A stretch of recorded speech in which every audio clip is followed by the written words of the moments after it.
आज के इस वीडियो में हम लोग कक्षा 10वीं गणित प्रश्नावली 3.5 या क्वेश्चन नंबर सेकेंड का फर्स्ट क्वेश्चन सॉल्व करेंगे। देखते हैं कि क्वेश्चन नंबर सेकेंड का फर्स्ट क्वेश्चन क्या है।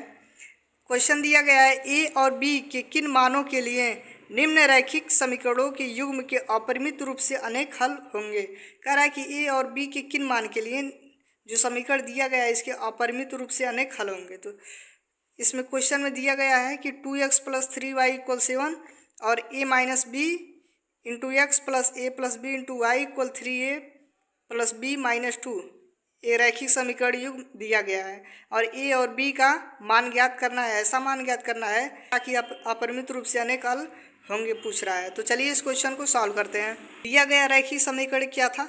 2x + 3y = 7। 7 को क्या कर सकते हैं? पक्षांतर इधर कर सकते हैं। तो क्या लिख सकते हैं इसको? 2x + 3y - 7 = 0। इसको मान लीजिए समीकरण फर्स्ट। ये हो गया समीकरण फर्स्ट जो कि दिया गया समीकरण था। उसके बाद फिर क्वेश्चन में था a - bx + a + by = 3a + b - 2।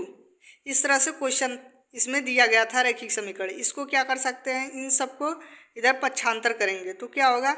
a - bx होगा, उसके बाद plus a + by a + b into y, ये तो पहले से ही है।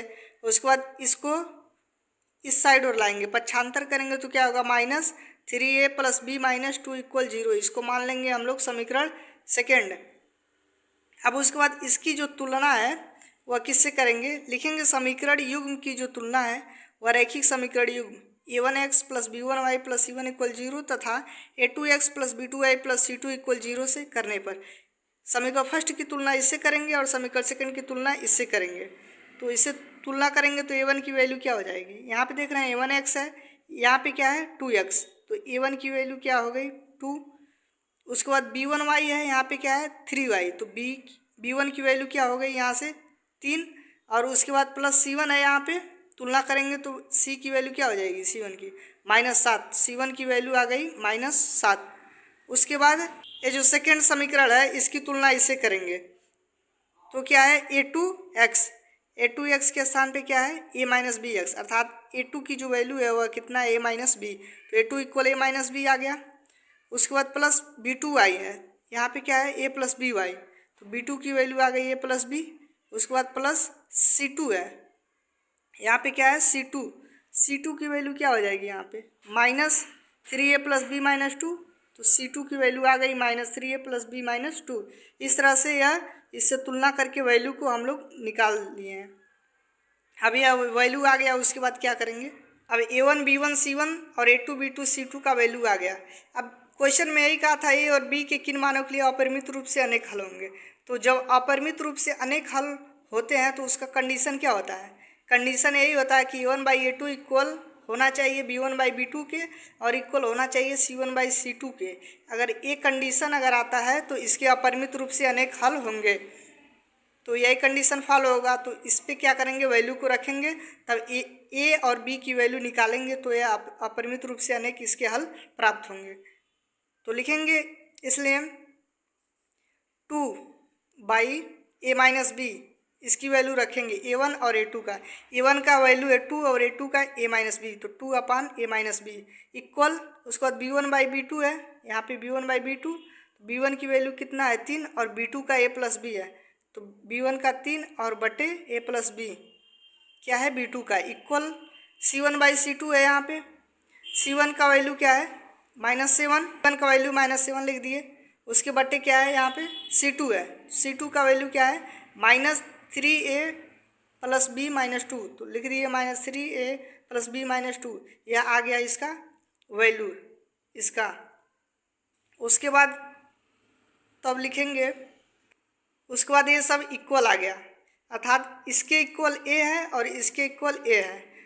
अतः हम लोग क्या लिख सकते हैं? 2a - b इक्वल क्या लिख सकते हैं? इसके इक्वल भी है या तो लिख सकते हैं -7 बटे -3 a + b - 2। इसके इक्वल भी तो होगा क्योंकि यह क्या है इसके इक्वल है, तो इसके इक्वल होगा। तो यहाँ से a या b की वैल्यू हम लोग निकाल सकते हैं। तो उसके बाद इसका इसमें करेंगे गुणा और इसका इसमें, तब कितना होगा? माइनस से माइनस कैंसिल, तो 7a - b हो गया। इसका इसमें किए हैं इक्वल, 2 का इसमें करेंगे तो कितना होगा?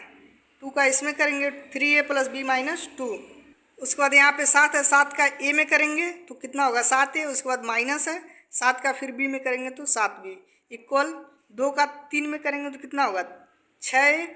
उसके बाद प्लस है यहाँ पे, और 2 का फिर बी में करेंगे तो 2 बी, और उसके बाद 2 का फिर -2 में करेंगे तो कितना होगा -4। इस तरह से वैल्यू आ गया। अब क्या करेंगे, ए और बी को एक पास लाएंगे तो 7 ए है पहले से, 6 ए को इधर लाएंगे तो कितना होगा -6 ए। उसके बाद -7 बी पहले से ही है, यहाँ पे लिख दिए, और 2 बी को इधर पक्षांतर करेंगे तो कितना होगा -2 बी इक्वल कितना बच जाएगा -4। अब 7 ए में से 6 ए घटाएंगे तो कितना होगा ए, और -7 बी में से -2 बी, इसको क्या करेंगे जोड़ेंगे, माइनस माइनस जुड़ जाएगा तो -9 बी इक्वल -4। इसको मान लेंगे हम लोग समीकरण थर्ड। अब ए जो आया है इतना इक्वल इतना लिखेंगे, अर्थात 3/a + b इक्वल -7 बटे -3 a + b -2 इतना इक्वल लिखेंगे। एक बार इसको लिए थे, अब एक बार इन दोनों को लेंगे, तो इन दोनों को लेंगे तो कितना होगा, यहाँ से लेंगे 3/a + b इक्वल 7 बटे 3a + b -2, इसको लिए, माइनस माइनस कैंसिल हो गया था। अब इसका इसमें करेंगे गुणा और इसका इसमें करेंगे, तो 7 का a + b में करेंगे तो कितना होगा 7 × a + b इक्वल, उसके बाद 3 का इसमें करेंगे तो कितना होगा 3 3a + b -2। अब 7 का a में करेंगे तो 7a होगा, उसके बाद प्लस है यहाँ पे प्लस लिख दिए, 7b हो जाएगा, b में करेंगे इक्वल 3 का 3 में करेंगे तो कितना होगा 9a, और 3 का प्लस b में करेंगे तो 3b, और 3 का फिर -2 में करेंगे तो कितना होगा 3 दूना 6 -6। अब a और b को एक पास करेंगे तो 7a पहले से ही है यहाँ पे, और 9 को इधर पक्षांतर करेंगे तो -9 हो जाएगा। 7b पहले से ही है, और 3b को इधर पक्षांतर करेंगे तो कितना होगा -3b इक्वल -6 पहले से ही है। अब 7a और -9a, 9 में से 7 घटाएंगे तो कितना बचेगा -2a। उसके बाद प्लस 7b है -3b है, घटाएंगे तो कितना होगा 4b बचेगा इक्वल -6 पहले से ही है। यहाँ से क्या कर सकते हैं हम लोग, -2 कॉमन करेंगे, माइनस कॉमन करेंगे तो यहाँ पे प्लस हो जाएगा और यहाँ पे माइनस हो जाएगा, तो a -2 भी होगा यहाँ पे इक्वल -6। अब क्या करेंगे, 2 से इसको काट सकते हैं, 2 3 कितना होगा 6, 3 बार में कैंसिल हो जाएगा, माइनस से माइनस कैंसिल, a -2 भी इक्वल कितना आ गया 3। इसको मान लेंगे हम लोग समीकरण फोर्थ। इसके बाद इसको आगे सॉल्व करते हैं। अब क्या करेंगे हम लोग, समीकरण थर्ड में से समीकरण 4 को घटा देंगे तो b की वैल्यू निकल जाएगी। समीकरण थर्ड क्या था, यही वाला क्या था, समीकरण थर्ड था, और ए वाला था समीकरण फोर्थ। इसमें से घटाएंगे तो थर्ड वाला क्या था, a -9b इक्वल -4 था, और फोर्थ था a -2b इक्वल 3।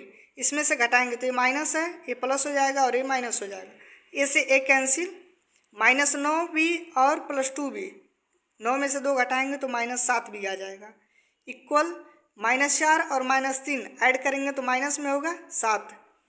अब 7 से 7 कैंसिल, माइनस से माइनस कैंसिल, b की वैल्यू आ गई 1। अब b का जो मान है वह हम लोग समीकरण थर्ड या फोर्थ में रख सकते हैं, तो लिखेंगे b का जो मान है वह समीकरण थर्ड में रखने पर, थर्ड कौन सा है, यही वाला है, a -9b इक्वल -4। इसमें वैल्यू को पुट करेंगे, यहाँ पे b के स्थान पे 1 रखेंगे, यहाँ पे 1 रखेंगे तो क्या होगा, b का मान थर्ड में रखने पर a -9, b की वैल्यू है 1 इक्वल -4, थर्ड में रखे हैं, तो 9 का 1 में करेंगे तो 9 होगा, इसको पक्षांतर करेंगे इधर तो प्लस हो जाएगा, a इक्वल -4 + 9, और -4 और +9, 9 में से 4 घटाएंगे तो 5 आ जाएगा, a की वैल्यू आ गई 5। अतः a का मान कितना हो जाएगा 5 तथा b इक्वल 1 हो जाएगा। क्वेश्चन में यही पूछा था कि किस a के किस मान के लिए अपरिमित रूप से अनेक हल होंगे, तो a इक्वल अगर 5 रखेंगे और b इक्वल 1 आएगा, यही वैल्यू आएगा, a रखेंगे तो इसके अपरिमित रूप से अनेक हल होंगे। इस तरह से इस वैल्यू को निकाल सकते हैं इस क्वेश्चन का। इसके पहले अन्य क्वेश्चन नहीं देखे तो पिछली वीडियो को जाके देख सकते हैं।